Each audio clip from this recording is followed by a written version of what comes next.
आगे चले हम लोग, क्या बताया था रहते relation between small ji and capital G, वो मैं करके दिखाता हूँ।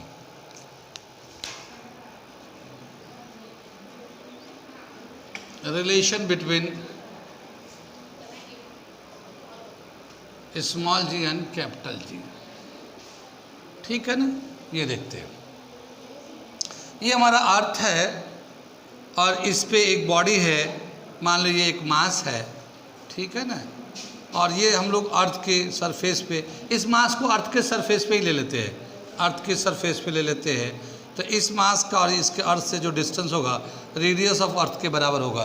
रेडियस ऑफ अर्थ तो बताया था मैंने, याद है, इतना डिस्टेंस पे होगा।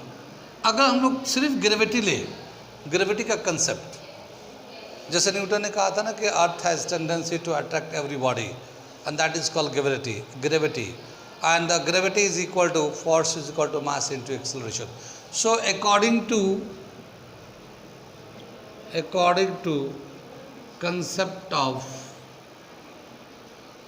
gravity, the force, the weight, the force acting, the force, the weight लिख लो अभी यहाँ पे, gravity,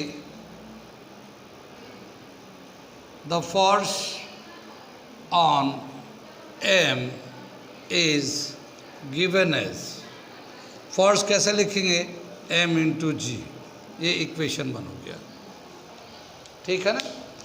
कंसेप्ट ऑफ ग्रेविटी के हिसाब से, यानी सिर्फ अर्थ का ये कंसिडर करके अर्थ अपनी तरफ खींचता है और खींचने की जो ताकत उसकी वजह से एक फोर्स लगाता है और फोर्स जो होगा m into g हो जाएगा। लेकिन इसी को अगर यूनिवर्सल लॉ ऑफ ग्रेविटेशन के हिसाब से लिखे, क्योंकि हमने बताया था दुनिया में सभी चीज़ें एक दूसरे को खींचती हैं और उससे कहते हैं universal law of gravitation means everybody in the universe are attracting to each other and the force of attraction is directly proportional to product of their masses and inversely proportional to square of the distance between them. So the according to universal law of gravitation, according to universal law of gravitation, ठीक है, F is equal to GMM upon R square, ठीक है ना। इन दोनों के बीच में जो force लग रहा है, ये अर्थ उस पर फोर्स लगा और ये उस पर फोर्स लग रहा होगा, तो ये जो फोर्स है ये इतना हो रहा होगा। कंसेप्ट अलग अलग है लेकिन फोर्स तो सेम है। जैसे मान लो अर्थ इस पे, इस वाले एक बॉडी पे फोर्स लगा m इंटू जी, यूनिवर्सल के हिसाब से अर्थ इस बॉडी पे फोर्स लगा रहा होगा, वो F is equal to GMM upon R square, ये लगा रहा होगा। ये दोनों ही फोर्स सेम है, ये दोनों ही फोर्स सेम है, सिर्फ कंसेप्ट का डिफरेंट है, देखने का समझने का तरीका अलग है, लेकिन दोनों है एक ही चीज़। कितनी बात सुन में, जैसे हम लोग बोलते हैं वो बच्चा है, वो एक आदमी है, मैं इधर खड़ा हूँ, वो बच्चा मेरी तरफ आ रहा है, तो मैं क्या कह रहा हूँ, वो मेरी तरफ आ रहा है, लेकिन वो जो दूसरा आदमी उधर खड़ा वो क्या कहेगा, वो जा रहा है, वो क्योंकि उसकी तरफ से मेरी तरफ आ रहा है ना वो, तो मैं तो कह रहा हूँ बच्चा आ रहा है मेरी तरफ, वो कह रहा है जा रहा है, तो बिल्कुल दोनों सही है अपनी अपनी जगह पे, वो अपनी जगह पे सही कह रहा, मैं अपनी जगह पे सही कह रहा हूँ, और वो जो हो रहा है बिल्कुल सही हो रहा है, सिर्फ देखने का नज़रिया अलग है। वो मैं इधर हूँ तो मेरे हिसाब से वो आ रहा है, वो उधर है तो उसको देखने के जहाँ से देख रहा है उसके हिसाब से वो जा रहा है। तो ऐसे ही बताया क्या कि ये जो है ये यूनिवर्सल लॉ के हिसाब से फोर्स वही फोर्स है जो हम लोग ग्रेविटी के फोर्स के ये वाला फोर्स देखते हैं, ठीक है ना। तो कंसेप्ट अलग अलग है लेकिन कंटेंट जो फोर्स है वो सेम है। जब दोनों फोर्स सेम है तो from equation 1 and 2 we get, from equation 1 and 2 we get क्या मिलेगा, mg is equal to GMM upon R square, ये m से m कैंसिल कर दिया, small g is equal to capital G mass of the planet into radius का square, ये हमारा relation आ जाता है small ji and capital G में रिलेशन, ठीक है, कैपिटल जी स्मॉल जी का इतना रिलेशन होता है हमारा, ठीक। अब क्या बताया कि यहाँ जो देखते हैं कि स्मॉल जी जो है किन किन चीज़ों पे डिपेंड करता है। देखो ये कैपिटल जी है, ये यूनिवर्सल कांस्टेंट है, ये चेंज नहीं होगा। तो small g does not depends upon G, capital G, because this value is constant everywhere, ठीक है। But it depends upon, directly depend upon mass, यानी कि जिस प्लैनेट का हम इस जी कैलकुलेट करेंगे उस प्लैनेट का या उस हेवनली बॉडी का मास कितना है। अगर मास ज़्यादा होगा तो स्मॉल जी का वैल्यू ज़्यादा होगा, मास कम होगा स्मॉल जी का वैल्यू कम होगा। जैसे हम लोग अर्थ का जो जी निकालते हैं, अर्थ का अपना एक मास है, कितना मास है 6 × 10⁻24 kg, इतना मास है। तो उसका जी निकालते हम लोग, मीन वैल्यू मिलता है 9.8। लेकिन मून का मास कम होता है अर्थ के मास से, तो जब मून का मास अर्थ के मास से कम है तो उसका जी का वैल्यू, मून पे जी का वैल्यू भी कम है। और कंपेरेटिवली हम आगे बताएंगे, लेकिन जब कंपेयर किया गया तो देखा गया है कि मून पे जो जी का जी है, वैल्यू ऑफ जी है, मून पे जो वैल्यू ऑफ जी है, G on moon is equal to 1/6 G on earth. ये हमारा एक रिलेशन आता है, यानी अर्थ पे जितना जी है उसका 1/6 करेंगे, जो वैल्यू आएगा उतना जी का वैल्यू मून पे है। क्योंकि उसका मास कम है तो इसलिए उसका जी का वैल्यू कम है। तो और जिसका मास जिस तरह से होगा उसी तरह जी का वैल्यू होगा। जितना मास, जैसे जैसे जुपिटर का मास बहुत ही ज़्यादा है अर्थ के कंपेयर में, 300 अर्थ के मास से भी ज़्यादा मास है जुपिटर का मास, तो जाहिर है उसमें स्मॉल जी का वैल्यू बहुत बड़ा होगा, ठीक है, स्मॉल जी का वैल्यू बहुत बड़ा होगा। तो जिसका जिस तरह से मास है उसी हिसाब से उसका जी का वैल्यू है। जी का वैल्यू जो है रेडियस के, ये रेडियस ऑफ द अर्थ पे या जो भी बॉडी है उसका रेडियस के कैसा है, कितना है। अगर बड़ा रेडियस है तो जी का वैल्यू कम होगा, और छोटा रेडियस है तो जी का वैल्यू ज़्यादा होगा। तो जी का जो वैल्यू है inversely proportional to square of the radius है। अब जैसे हमारा अर्थ ही है, ठीक है, small ji and capital G का रिलेशन हम लोगों ने ये लिख रखा है, Gm/r², ठीक है। अब क्या बताएगा, जैसे अर्थ है हमारा, ये हमारा अर्थ है, और अर्थ का जो शेप है थोड़ा सा एलिप्टिकल है, बिल्कुल स्फेरिकल नहीं है, तो हमने इस तरह से ले लिया, ठीक है ना, एलिप्टिकल ले लिया ये ऐसे।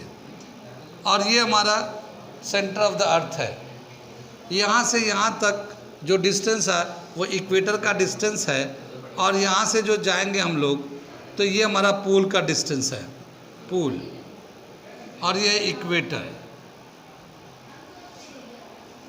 इक्वेटर। तो क्या देखा गया है कि जो ये जो डिस्टेंस है, इक्वेटर का जो डिस्टेंस है सेंटर ऑफ अर्थ से, वो ज़्यादा है और पोल का डिस्टेंस कम है।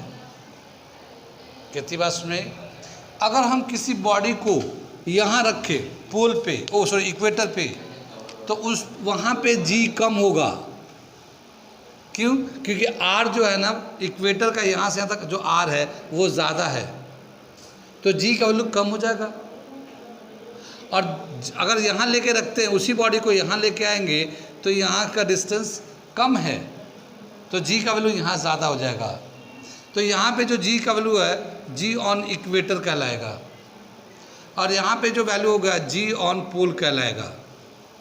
लेकिन जब कंपेयर करेंगे तो ये डिस्टेंस ज़्यादा है तो जी ऑन इक्वेटर कम होगा और जी ऑन पोल ज़्यादा होगा। तो जब हम लोग इसको कंपेयर करेंगे तो G on pole is greater than G on earth, यानी इसी अर्थ पे, इक्वेटर पे अगर स्मॉल जी का वैल्यू निकालेंगे तो वो कम होगा, और पोल पे जाके निकालेंगे तो ज़्यादा होगा। कितनी बात सुन रही, यानी इसी अर्थ पे अगर हम लोग इक्वेटर पे जाएंगे तो जी कम आएगा, और पोल पे जाएंगे तो जी ज़्यादा आएगा। मान लो जो वेट होता, किसी बॉडी का वेट कैसे निकालते हैं, weight is equal to m × g, ठीक है ना। जितना मास है उसमें g से मल्टीप्लाई कर दो, जितना मास है उसमें g से मल्टीप्लाई कर दो, वो वेट हो जाएगा। अब एक आदमी जो है ना इक्वेटर पे गया तो उसका वज़न कम हो जाएगा। कैसे?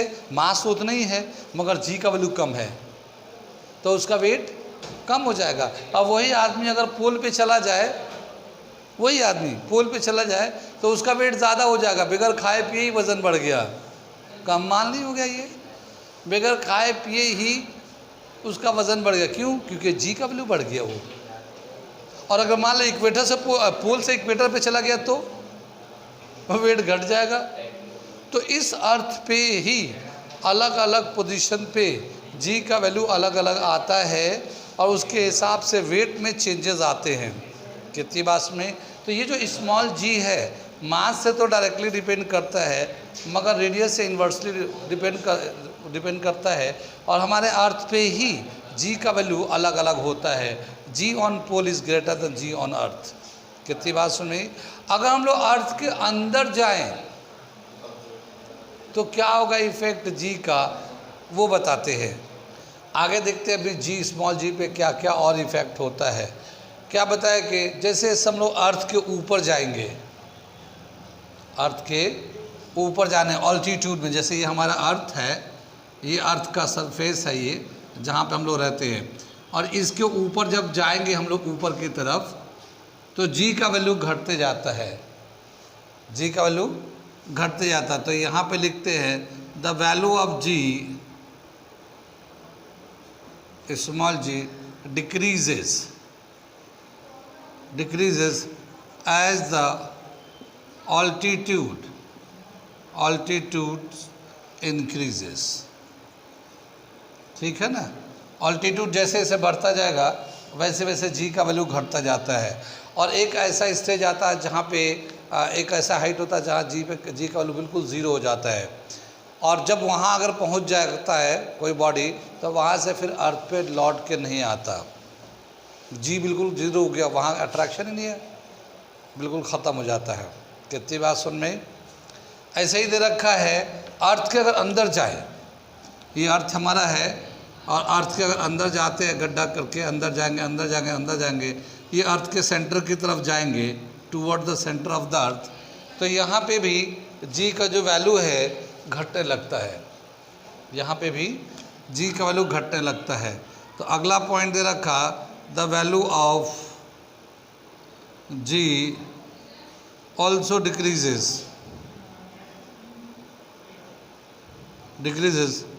as move inside the earth earth के अंदर जाएंगे तो उसका जी का वैल्यू घटता जाता है। अर्थ के सेंटर पे बिल्कुल अर्थ के बीचों बीच जाएंगे तो जी का वैल्यू जो है ना ज़ीरो हो जाता है। जी का वैल्यू कितना हो जाता है? ज़ीरो हो जाता है। ये डराइव जो है ना बड़े क्लास में है, 11th क्लास में है, लेकिन हम यहाँ पे कंसेप्ट को बता दे रहे हैं। डराइव फिर बाद में पढ़ लेंगे बड़े क्लास में जाके। तो यहाँ पे तो क्या बताया? Value of g at the centre of the earth, the value of ji